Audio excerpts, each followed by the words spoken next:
All right, welcome back to the second half of our questions from the political systems unit, and let's see how well we do. So we're up to number 21, and with regards to 21, it looks like everybody got it right. So no need to really break that question down. Let's go to question number 22 then. 22, we can see that there was a lot more difficulty. So let's jump to 22 and see what the question was. Source 2 highlights what major difference between the American and the Canadian systems. America lacks Canada's style of responsible government. Oh, we do know that to be correct. Americans have greater opportunities to represent themselves. Well, we know that to be correct too. Canada's system does not have the same level of checks and balances. We also know that to be correct. Canadians enjoy more opportunity for political individualism than Americans. Well, we know that to be incorrect. So 3 of them are correct, but which one is actually highlighted in source 2? Is it America lacks Canada's responsible government? Is it Americans have greater opportunity to represent themselves? Or is it that Canadians and Canada's system does not have the same level of checks and balances? So source 2 says, in Florida, residents who have served time in prison regained the right to vote. In San Francisco, a controversial tax on businesses was passed to help the homeless. Abortions may have become harder to obtain in some states, while cannabis smoking will be easier in others. Alcohol, transgender rights, and chickens were also on the ballot. So, source 2 is looking at the propositions that are often included on the ballots in the United States, and these propositions are an opportunity for direct democracy, where the American citizens get to directly represent their own wishes on certain issues, and that's why it is B. So 5 people saw it as B. A lot of people saw it as A, because you probably read it and said, you know what, A's right, boom, check that, moving on. What you missed was the idea that it was needed to be highlighted within the source. So A is correct, but it's not highlighted in the source, so it's not the answer to the question. You need to slow down, you need to read the question, and you need to see those cueing words like highlights. Source 2 highlights. Not just what is the major difference, but what is highlighted within source 2. Question number 23. Use the following sources for question 23.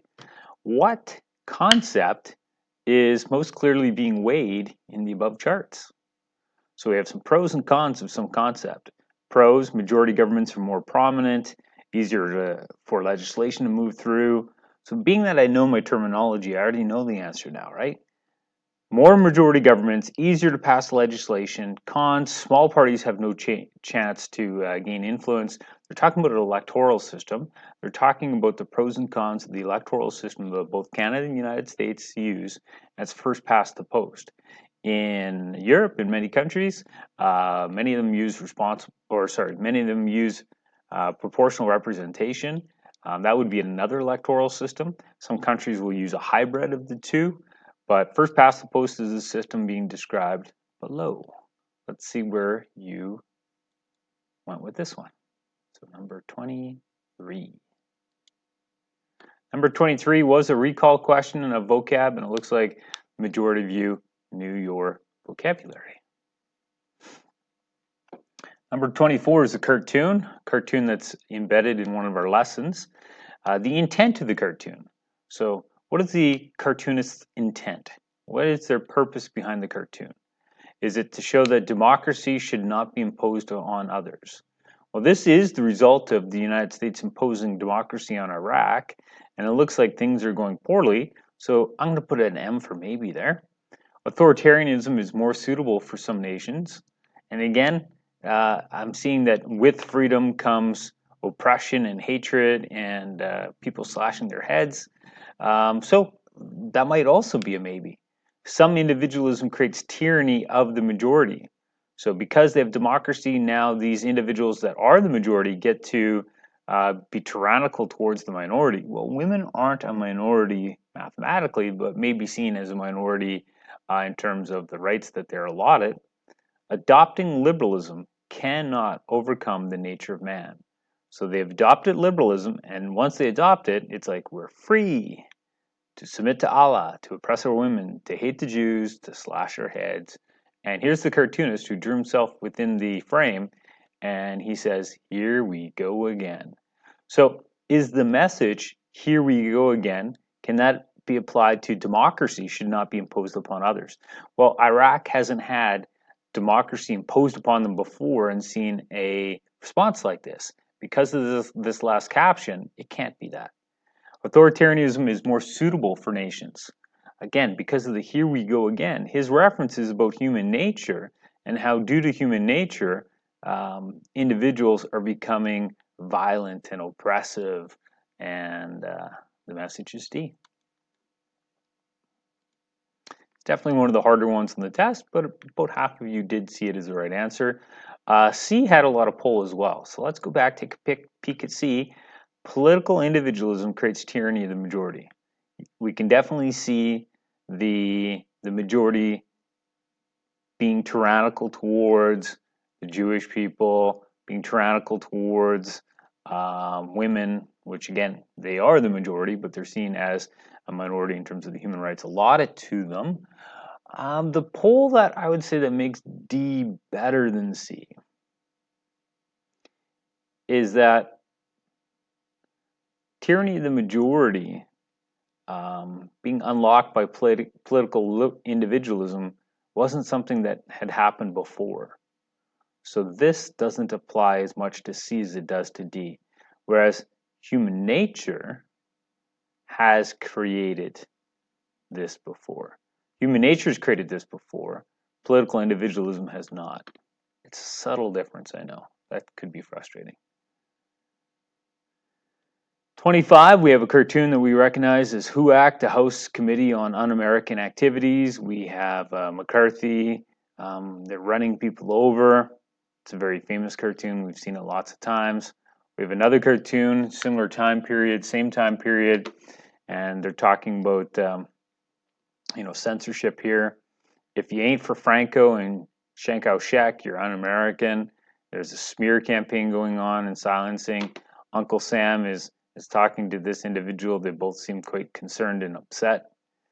A supporter of McCarthyism would suggest that the activities of the driver of the car, well, the car is the vehicle that McCarthy helps to create, right? He's going to say justified because he's a part of that agenda, because stopping the spread of fascist ideas within the system was urgent. Well, they're not fighting fascism. They're fighting communism. Reasonable because of the growing threat of communist infiltration within the public service. So this is the enemy during McCarthy's time period. That's McCarthy within the vehicle. That's his vehicle, the House Committee on Un-American Activities. So if you knew that this was his vehicle, and it says right here, we're hunting communists, then the answer should leap off the page as C. Let's see if it did. See what I did there? It leapt off the page. So good work. 16, to a critic of the government action shown in 2, so somebody that doesn't like what's happening here, the most likely cause of the relationship shown between the government and the governed is that a climate of fear has been used by the state to usurp freedom. Has freedom been taken away? Their freedom of speech has been taken away. So we see a usurpation of freedom.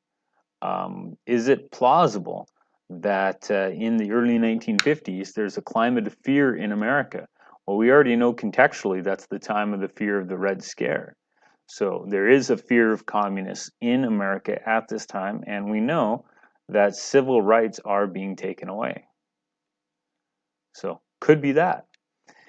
A legitimate external threat has caused a sense of mass paranoia.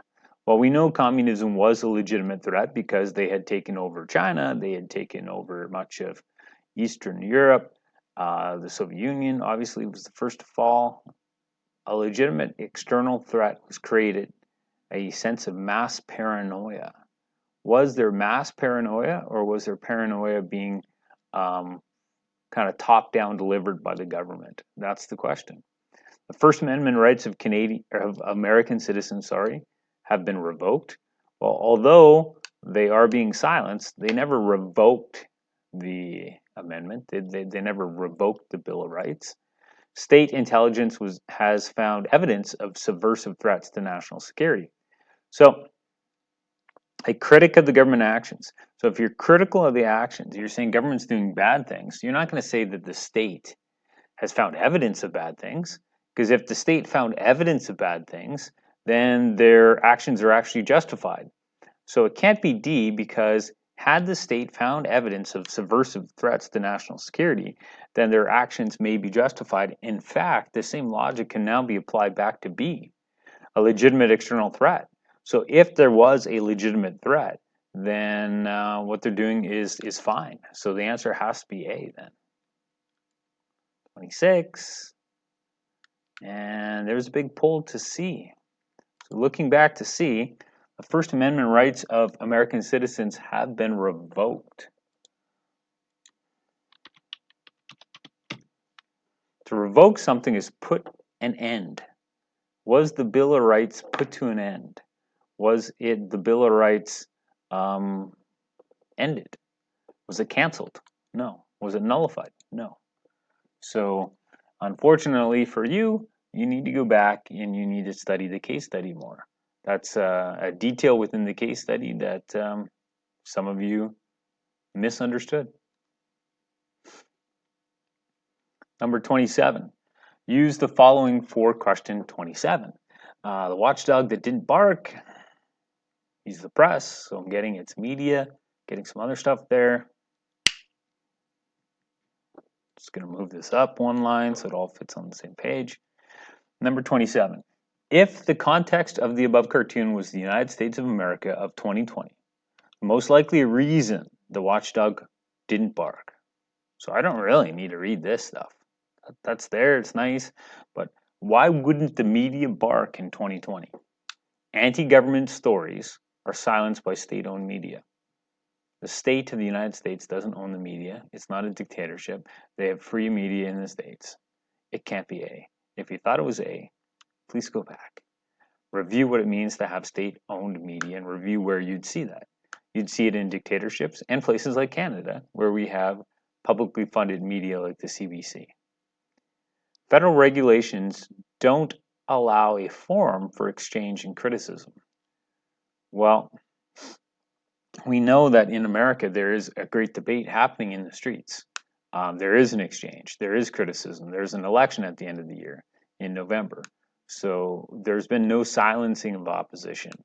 The media is favoring a corporate profitability ahead of social responsibility. Yeah, I mean, we talked a lot about how the media has become a lapdog in America because the ownership of media is concentrated in the hands of very few people. That fits with C. The details of the story are not reflective of the goals and values of the society. While the details in the stories needing to reflect the goals and values of society fit more with Hitler's Germany than America, so it's not likely D either. So let's go with C and look at it as being a part of that conglomerate problem, the idea that corporations control the media. So most of you did see it. Did have a poll to A. A, anti-government stories are silenced by the state-owned media. Is ABC, is CNN, is NBC, is Fox News, are these things in America owned by the government? No. No, they're not. Use the following two sources for question 28. So we have China, Mexico, United States, and Canada compared in terms of how much freedom they have. Canada apparently is the most free. China, not so much. Mexico, partly. Source 2, who does America trade with? America trades with Canada a lot. Export, imports. China, almost as much. In fact, they're importing more from China than they are from Canada. So they sell less to the Chinese than Canadians. We're more important to America than China is. We are more important to American manufacturers than China is. almost more than double as important. But American consumers like buying Chinese stuff more than Canadian stuff. They actually like buying Mexican stuff more than Canadian stuff. So we're seeing that the United States imports more from China, but exports more to us. And we're seeing that China is not so free. Not so free.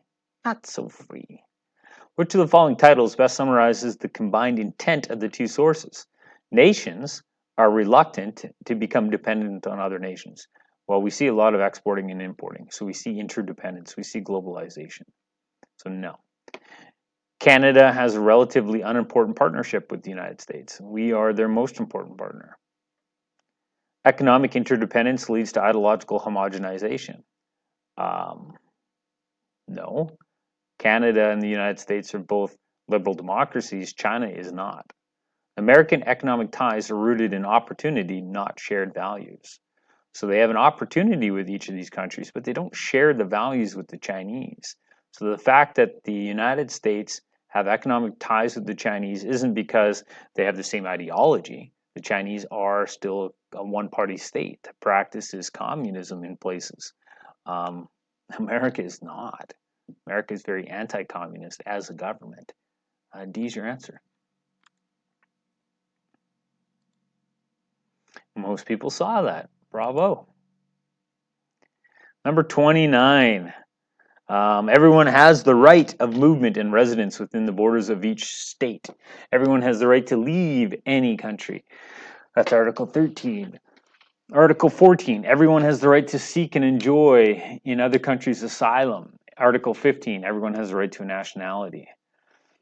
In response to the contemporary issue of migrant workers. So, the assumption is we have some migrant workers here. We have a border control, and he's stopping them.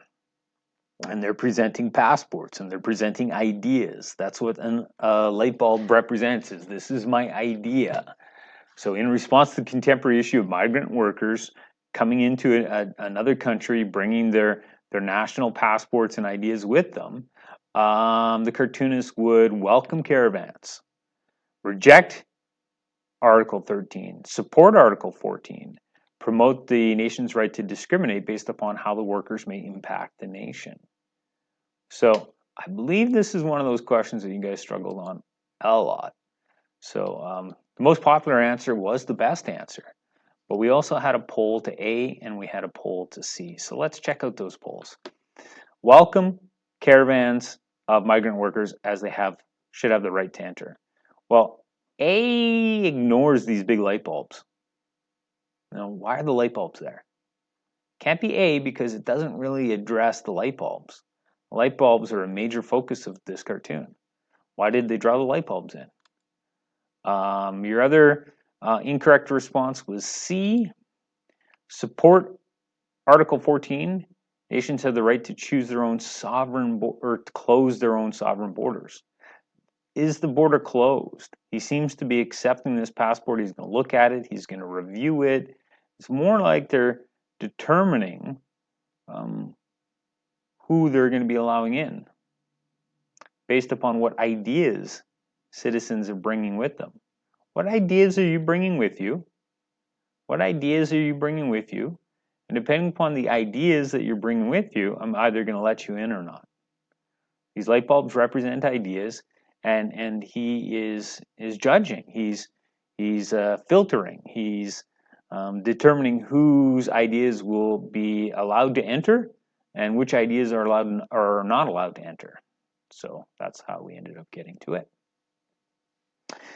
Questions 30 to 33. We have a cartoon of some women acting inappropriately, smashing windows and stuff like that, trying to intimidate society, get the right to vote. And then we have this cartoon that looks at a woman has rights, all of which she must fight for. And then we have a photograph of women protesting in front of the White House. This is first wave feminism. That's could be second, could be third. We don't know the year of it. Could be fourth. That's also first wave. This is anti-first wave feminism. This is in favor of first wave feminism. This is a reflection of the work that women must do to achieve power. Oh man, there's another one. First wave feminism, but there's an economic side to it. So lots of good sources there with feminism. So go back and review your lesson on feminism if you're totally stuck.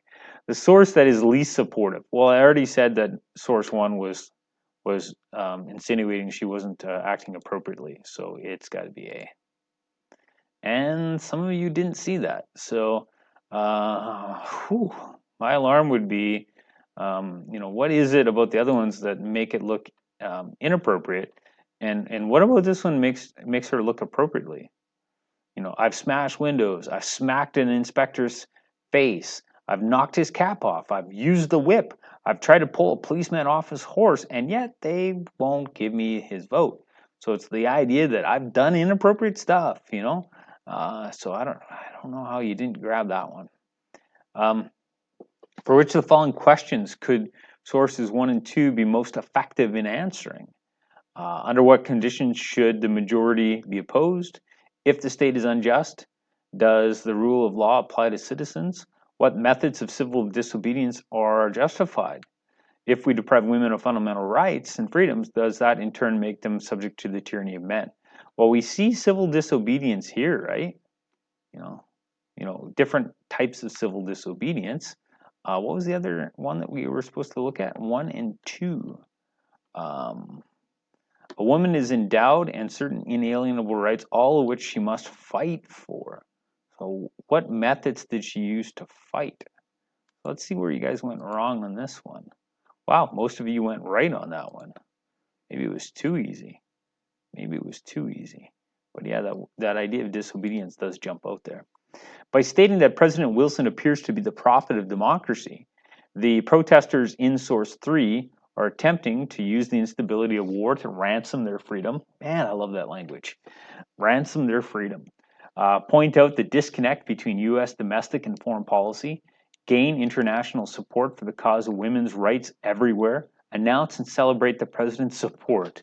Well, least likely would be that whole announce and celebrate his support, because they're suggesting that they're living in an America where women are not free, but they're living in a world where Wilson, the president of America, is saying he's a prophet of democracy. He's a defender of democracy, a protector of it. So let's see. You guys mostly went with the right answer, but there was a poll to C and A. So C says gain international support for the cause of women's rights everywhere.